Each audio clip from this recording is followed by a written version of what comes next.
Hey, I'm Kat, mom of 3 and founder of Ritual, the company setting a new standard in the supplement industry. When I was pregnant, I remember staring at my prenatal vitamins and thinking, what's in this stuff? All I found were vitamins high in heavy metals and lacking in the very essential nutrients we need. So we scoured the world for the best quality ingredients, backed by clinical studies, third-party tested, and Ritual's Essential Prenatal was born. Join our family of skeptics with 40% off your first month when you visit ritual.com/podcast. Hey, Adam Culbertson here. Before we begin, we got a promo from another independent podcast, so when you finish this episode, make sure you go and check them out. You hear kind of a stirring within it, and out pops a raccoon, and it scratches your face for 1 harm. That is unacceptable. At the same time, Ray, while you're talking to Leo, oh God, I'm so bad with names.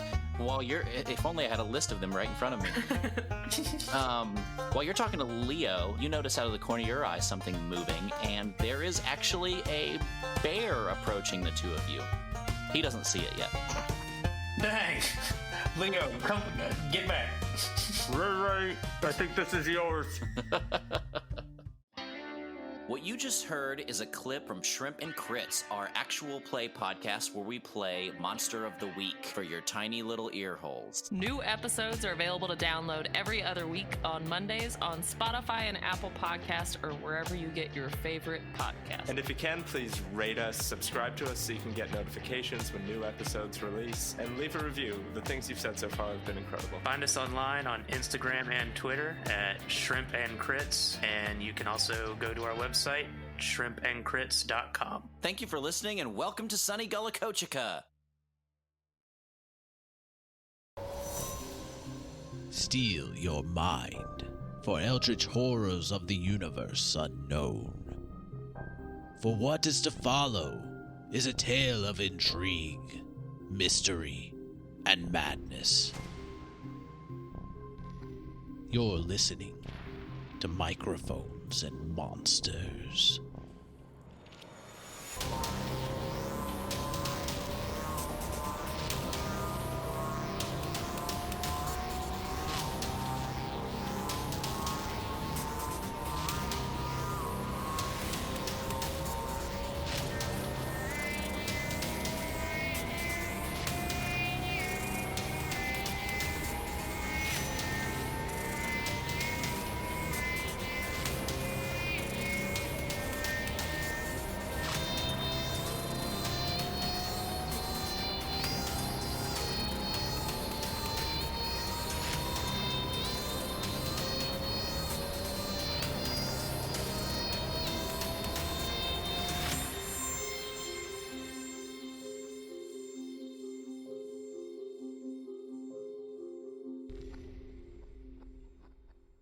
Now, we are going to go in order of the way that y'all walked in. I knew we should have held hands. We are going to be swapping between y'all. So, Aleister, as soon as you walked into the tower, you entered Evangeline's study. And Evangeline is over at her desk, reading through books and jotting in her journal. I should have expected something like this. Well, I suppose we should get on with it then. And I'll actually walk over towards Evangeline. Mm-hmm. And she seems kind of consumed by the work she's doing. You notice that she's using one of the books, like the main book is your tome. Mm-hmm. Like it is your tome. The Tulsha. The book on Tulsha.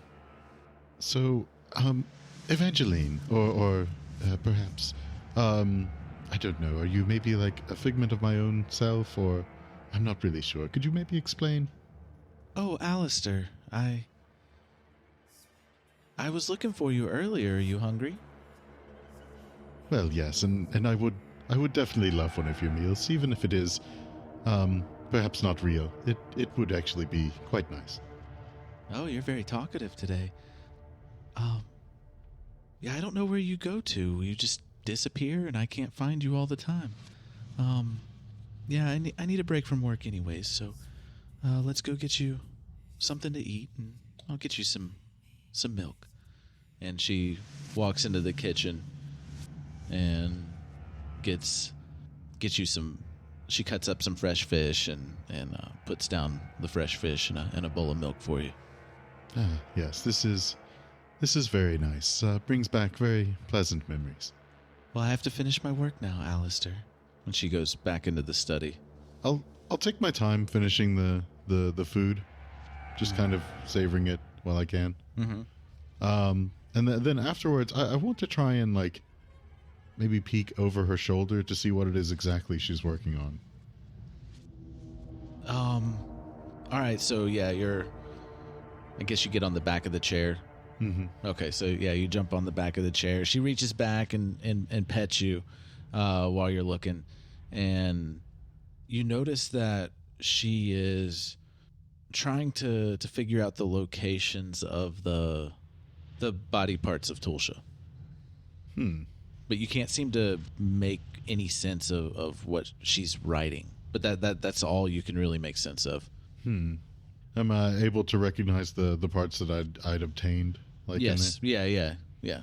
But you don't recognize anything else outside of that. Well, you only recognize the arm and the eye? No, not the eye. Okay. The arm and the body? The arm and the body, yeah. You only recognize the arm and the body. You do not recognize that the eye is on there. Interesting. So, what game is this exactly? Why are you so talkative tonight, Aleister? Well, I guess obviously you would not understand me because this would be from before I was sentient. Yeah, you do you remember this moment from your past. But if this is what is being shown to me, there must be a reason, and I'm still not entirely certain if this is something that perhaps is being shown to me for good reason or perhaps to try and distract me. There's a knock on the door, and Evangeline goes, I wasn't expecting somebody this late. And she gets up and starts walking towards the front door, and we are going to go to Victor. Hey, how's it going? As soon as you walk through the tower, or as soon as you walk into the tower, you are in your childhood home. Okay. And you see your mother. Well, I guess your adopted mother. Okay. I'm gonna look down at, like, my arm. Like, just like myself, and look at me. You look like yourself. I look like adult, regular Victor. You look like the Victor that walked through the door. Okay. But I see my mother there in her kitchen. Yeah, she's in her kitchen, and I'm going to say she's washing the dishes. Okay. You remember this moment from your past. All right. Mother, what is this? She turns around. She's drying a plate, and she turns around and sees you, and her eyes get wide, and she drops the plate, and she's like, "What are you doing here? What are you doing in my house?"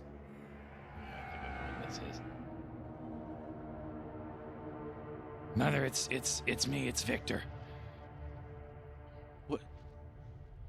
What have you done with my son? Did you eat him? No. I am Victor. Get out of my house. This. I'm gonna look around, and I don't see Aleister or Julian or no, you don't. You don't see them. Yeah. And she's screaming. She's constantly screaming at you. Where's my son? What did you do with my son? You monster! You ate my son. I think, yeah. Victor. I think Victor's just gonna be like, "I'm sorry, Mother." And Victor's gonna turn around and walk out the door. All right. That one was quick. Yeah. We're gonna go to Julian. No, you're fine. You're fine. Victor would have known it was some sort of trick or something. He's not gonna deal with this crap any longer than he has to. Yeah.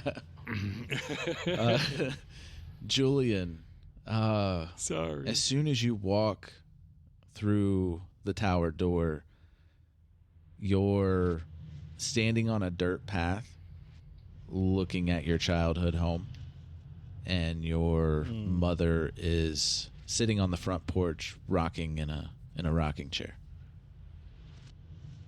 Okay. Do I look the way I did when I walked through? Yeah, you look the same like as you did like today, Julian. Like a monster. Mm-hmm. So what do you want to do? You're at the end of the path that leads up to the front steps of the house. Your childhood country home. I'm gonna try something fast. See if this works. If not, it will be a waste. I'm gonna see if I can cast dispel magic on the image that is my childhood mother. Okay. So that is any spell of 3rd level or lower on the target ends. For each spell or 4th level higher, make an ability check using your spell casting ability. The DC equals 10 plus the spell's level. On a successful check, the spell ends. Okay. Nothing happens. Oh, of course. Dispel magic, the new detect magic. Okay. Well, that's not gonna work. I guess I'll play along. Hold on, I have to get into Julian character. Well, hey there, Mom. Jules, is that you? It's me, Mama. Paul, get out here. Jules is back from college. I went too goofy with that. Get out here, Paul. His parents are yak folk? Get out here, Paul. Jules is back from college. Hey, Pop. Oh, hey, son. So, well, we weren't expecting you this soon. Oh, our Jules is a doctor now. Yeah, I didn't expect to stop on by like I did. I knew you'd always come back, and well, now that you're back home, you can set up your own clinic here. We need a new doctor, and you settle down. There, what was that? What was that one girl in school that fancied you? Nancy. She's still available, Jules. You can start a big family with her. Yeah, Mama. I just got back. I need to go inside and sit down. I don't want to just. It's been a long trip. I need to set a spell. All right. Of course. Come on. Man, our Jules is a learned doctor. Then I'll casually walk up to my childhood house. All right, and you going inside? Yep. All right, so you go inside. Your mother's like, "You got all that stuff on? You got that looks heavy. You should take it off, get comfortable, and I'll get you some sweet tea." Yeah. Thank you kindly, Mama. Yeah, just put it over there in the closet. Yeah, Mama. If it's all right with you, I'm gonna hold on to this. It's very delicate. I don't want to. Well, let me take your bags for you then. Yeah. That'd be great, Mama. Thank you. Okay, you're giving her your bags, or your bag satchel. Yeah, my pack. But I'm gonna hold on to the lightning gun. Okay, you're giving up all your spell components and everything. It's like Linus Peanuts.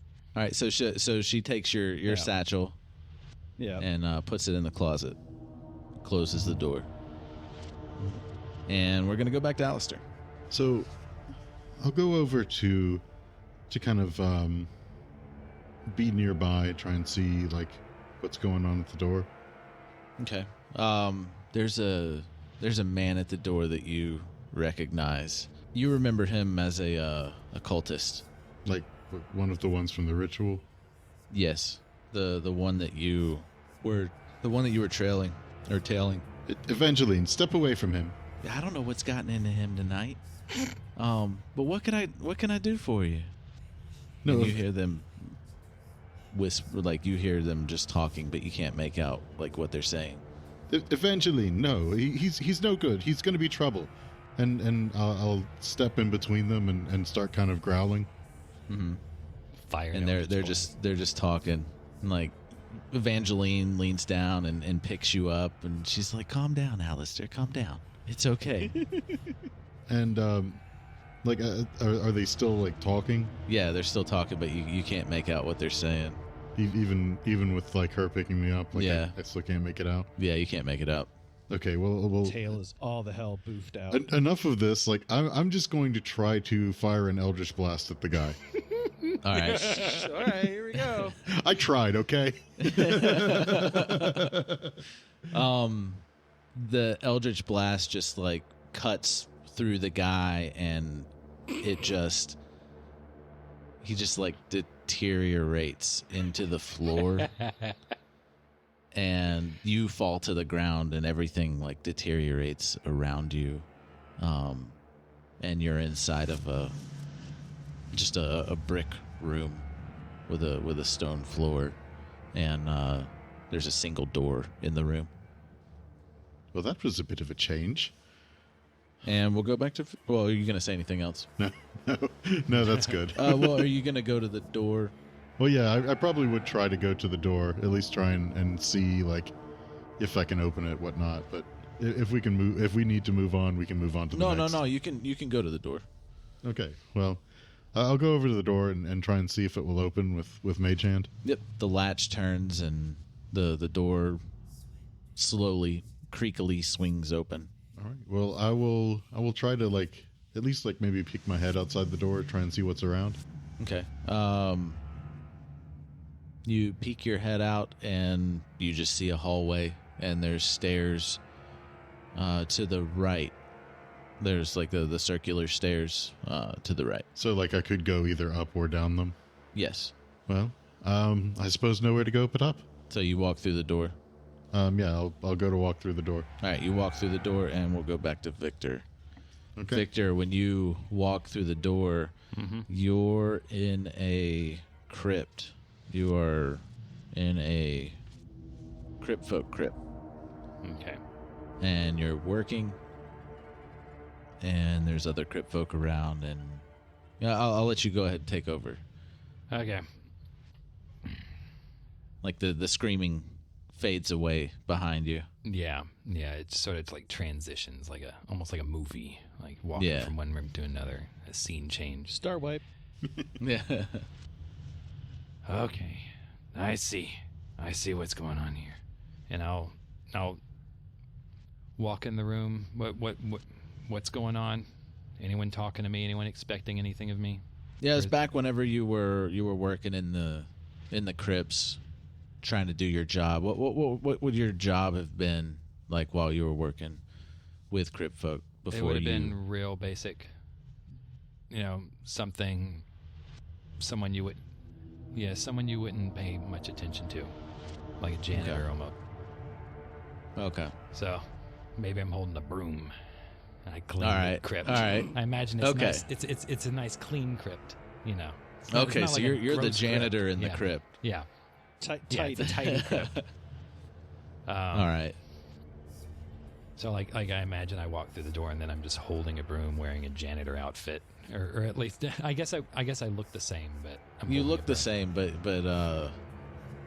and so yeah, you have a broom. And so, are there any bodies around in this crypt?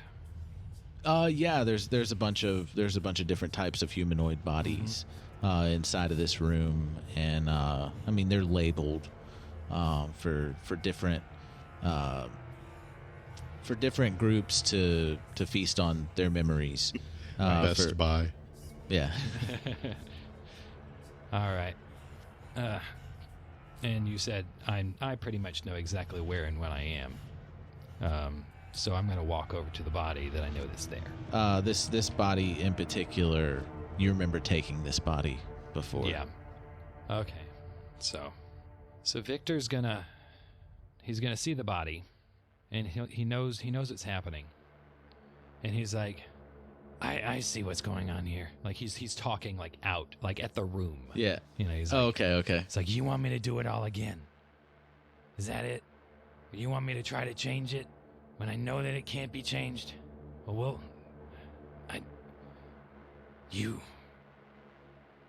No, I'm not going to go through this. I'm not going to deal with this right now.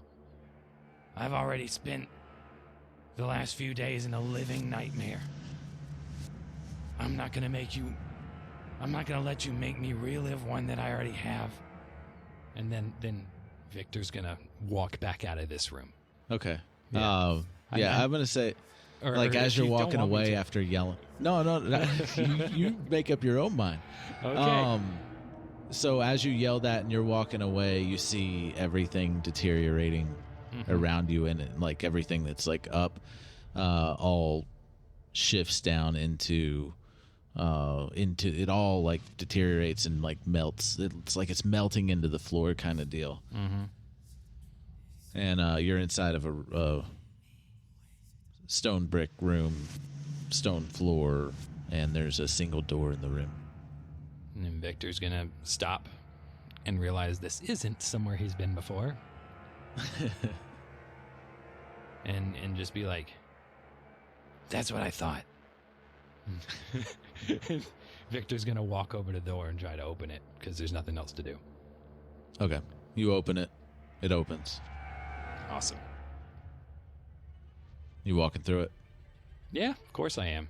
What am All I right, so you walk through the doorway, and we're going back to Julian. Oh, here's that sweet tea, Jules. It's your lucky day. Nancy was on her way over here to drop off some apples. So it's a fine coincidence. Yeah, Ma, it's almost like you were betting on me coming home today to call her on over. I mean, well, I don't know what you're talking about, but praise the goddess for giving us these fine coincidences, and I mean what I say. You should settle down here, start a clinic, and by the goddess, have a family, a big family like ours. Mama, we've had this conversation, I don't know, dozens of times.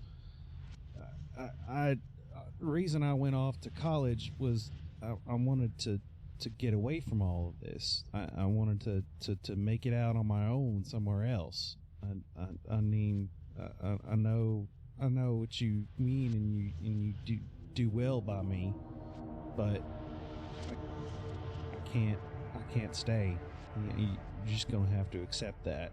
I mean, I don't think it was a good idea to come back. I need to leave. I need to get back. I need to get back to work. And I'm gonna walk over into the closet and grab my stuff and try to leave. The closet won't open, but at the same time, your mother starts crying and sobbing and runs to her room, and your dad like gets upset, and he's like, "Now look what you done gone and done, boy. You done upset your mom again." Pa, we gonna have this conversation. And you're struggling to open the door while you're saying this. Pa, can you just get this thing open? I need to get my stuff. I need to leave. Yeah, you need to get out of here, son. Like, we don't want to see you around here anymore. And help me open the damn door. And he's just yelling, you're yelling, and he's not helping you with the door. Well, what do you do? I'm going to use my glasses. Mm-hmm. The Eyes of Charming. Yeah. And I am going to charm him. Okay. Is that a save? DC's 13. I believe that is... Ooh, that's a very good question. What save is that for a charm person? Is it wisdom or is it charisma? It's. I think it's it would- charisma. I don't know. I was thinking wisdom, but I'm probably thinking of like old school, like will, when like every ability didn't have a save. Looking it up. It is a. I have no ability to assist. Yeah, it's a wisdom saving throw. Wisdom. All right, it's 13. Yep. To beat. 13. Okay, I beat it. He continues to yelling. He's starting to grab you. Yeah, you're forcing that door. You're trying to get that door open still, and it's still not budging, and you feel him pulling away, but you're able to. He's pulling on you. You're pulling on the door. He's helping after all. Is he like getting violent? Yeah. He's angry. Like he is yelling. I just don't want to yell a bunch. Yeah, I gotcha. I don't want to keep saying the same thing over and over yelling. So Gotcha. yeah. Okay. All right. How do I do this? Let's no, describe me. No, that's not kind of going to work. I'm gonna. Okay, I am going to. I'm going to undo the wraps on my hand, and I am going to grab his neck, and I'm going to drain him. Okay. At least to the point where he stops being like confrontational and like, you know, eases off. I learned it at school. All right. So I'm trying really hard not to make a really inappropriate comment here.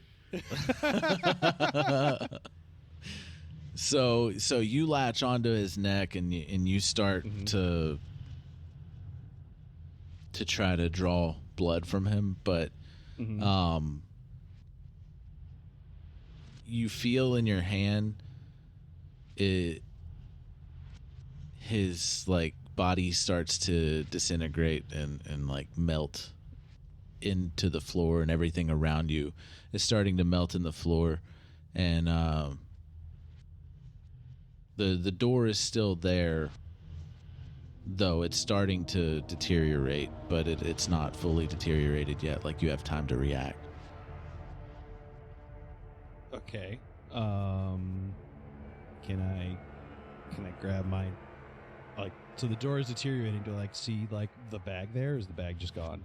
Yeah, I'm gonna say you see a small opening that you can try and reach your hand in. Yeah, I'm gonna see if I can reach in and grab my shit. All right, so you grab your bag, and as you pull back, like, you kind of like break through some of the doors as you yank your bag back, and everything completely goes away. You're in the stone brick room, stone floor, single door. Clutch. Well, there's no point in trying to spell magic again. I'm gonna burn all my casts for doing nothing. I'm gonna cast a spell, See Invisible. See invisible? For the duration, you see invisible creatures and objects as if they were visual and can see into the ethereal plane. Ethereal creatures and objects appear ghostly and translucent. Okay. You don't see anything in the room. I don't see anything at all. Okay, so magic is basically worthless. Got it. It's only half of what I do. Well, how long does that last? That lasts for an hour. Well, there we go. Okay. Yeah. So yeah, we'll see. Okay, then I'll put my pack on and shuffle on through. Okay. And this is under the assumption that I would have continued to have my lightning gun with me, because I never part with the lightning gun because of its importance to me. Yeah. You never parted with the lightning gun. You feel like you just barely got your satchel back before it went away with everything else. Gotcha. Okay. Then yep. All right. You walk through the door. Yeah, I'll open the door and walk through it.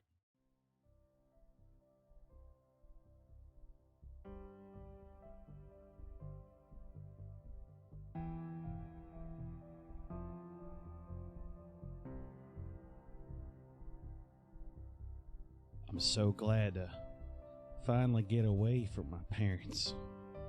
Just always nagging me about starting a family and the goddess.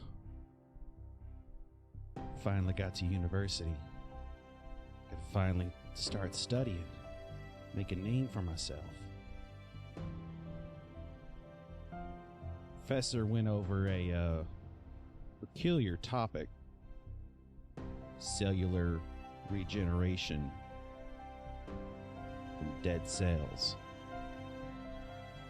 Sounds like magic, but might be a little science to it after all.